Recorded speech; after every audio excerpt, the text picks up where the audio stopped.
Hi there, all of you beautiful souls. I know I have just talked to you what seems like yesterday or the day before. Yeah, must be the day before or something. But I have to talk to you again. This time it's not like leisurely talk or diplomatic things or diplomatic wars. You were here for me, but I have to tell you everything.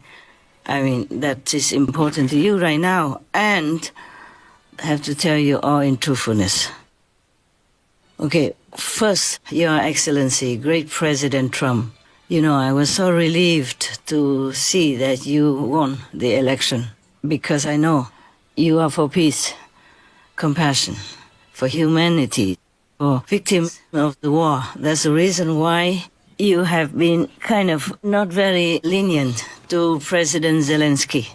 But I have to dare myself to tell you that you cannot be too kind of leaning on Putin because he is from the communists from childhood already. And he is a KGB by profession.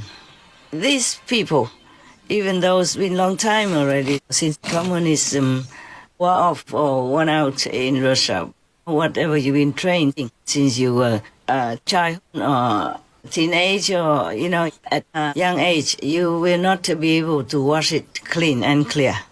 Don't believe me. Just look back at the history of everything that the communists have done to Russia and any other places that they could in the world. And just talking about Ukraine now, I know you know many things about the history of the world, and as president, it's very good for you to know all that so that you can use it in dealing with international affairs. I'm not telling you that I'm good at politics or anything. I just see things more clearly because I'm a third person, okay? So now, you, yourself, a great peace lover, and President Zelensky, he's also all for peace, even though maybe he was not initially of the same opinion as you. But I don't think anybody believes that he wants a war or to continue with war. He risks everything in this war because he doesn't want war. He has almost like no family meetings. And day and night he's risking his own life also and receiving much criticism.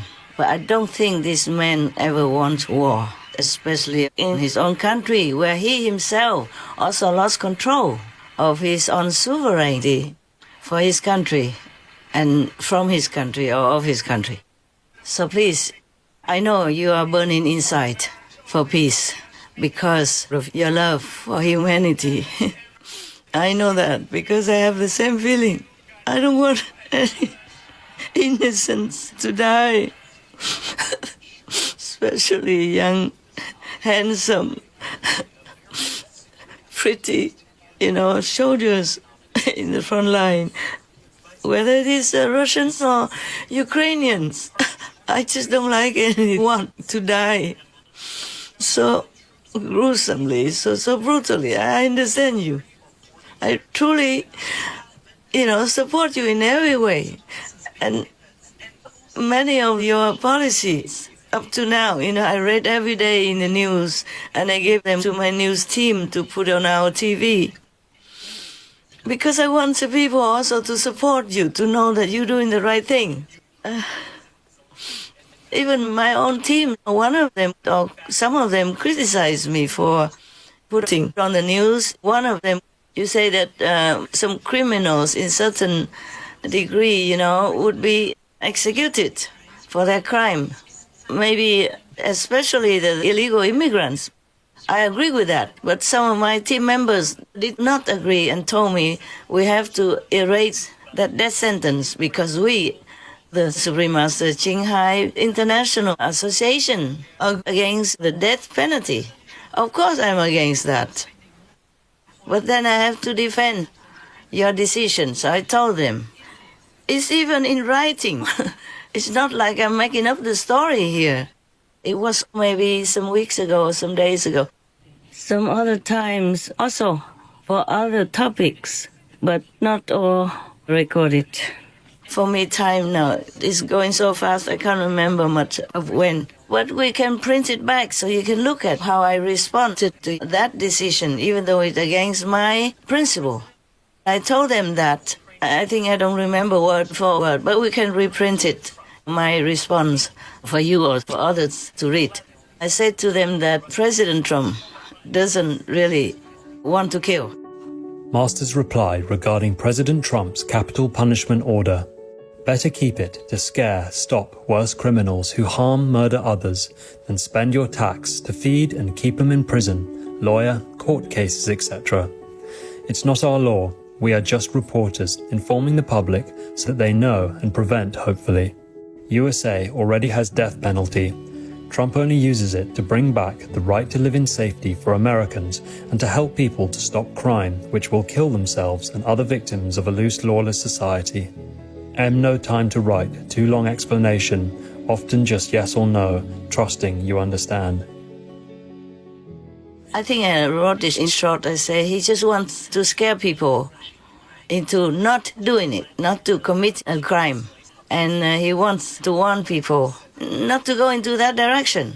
Yeah, this is good. Preventing is always better than curing. But I am 100% for no death penalty. The real reason is that because you might have some judge or lawyer or witnesses who give wrong statements or wrong judgments, and we can't give that wrongly accused person his life back.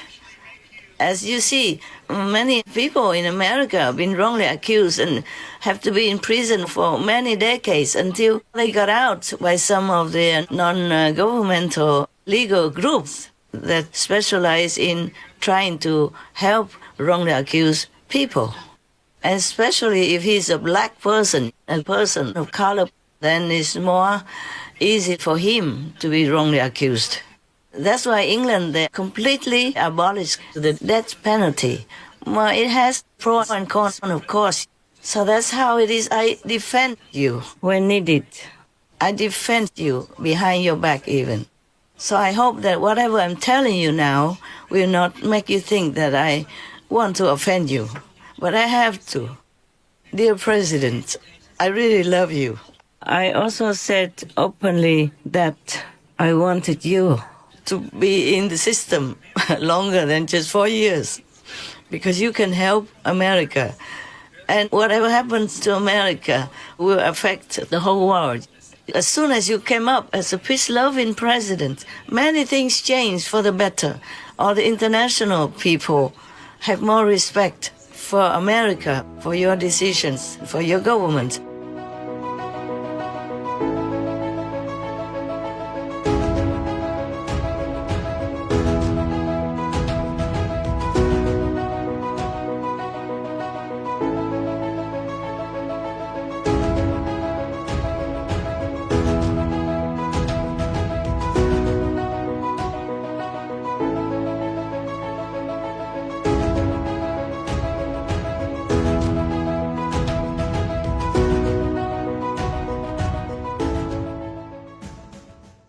And I'm so happy to see that you have selected many of the good officials in your government to help you.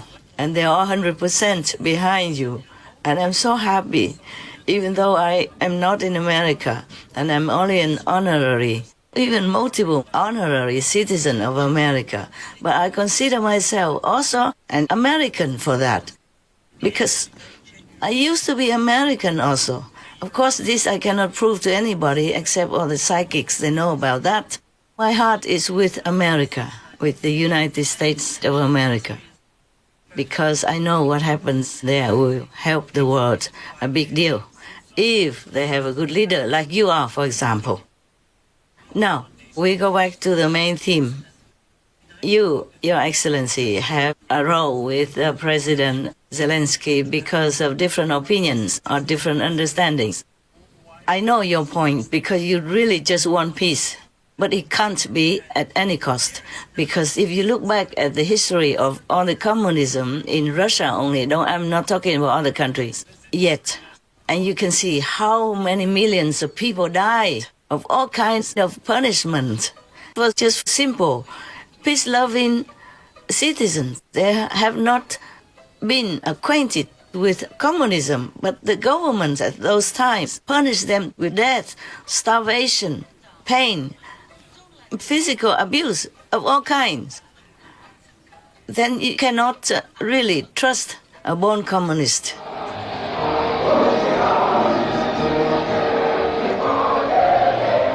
The year 1933. The place, the Soviet Union. Behind the facade, food is being used as a weapon against peoples who have proven troublesome to Moscow. Famine is engineered deliberately in the North Caucasus, the Volga Basin, and Ukraine. The Soviet secret police seal off Ukraine's borders. No one can get out or bring food in. A nation the size of France is strangled by hunger. In less than 2 years, 10 million people die. 7 million of them in Ukraine. 3 million of them children.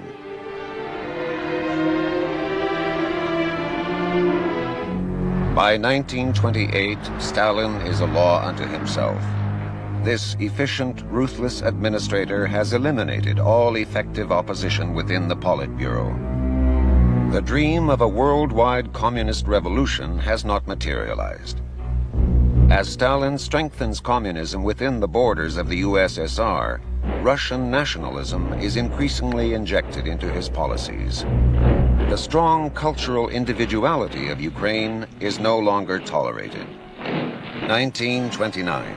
Stalin strikes at the nation's heart and mind, its church and intelligentsia.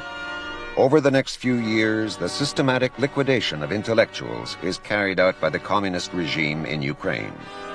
5,000 scholars, scientists, poets, and artists prominent during Ukraine's independence are arrested for allegedly belonging to the SVU, a secret organization the Soviets claim is planning an armed insurrection.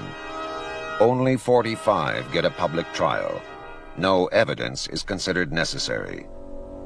Thousands upon thousands are imprisoned, deported, and executed later as mass arrests continue throughout the 30s.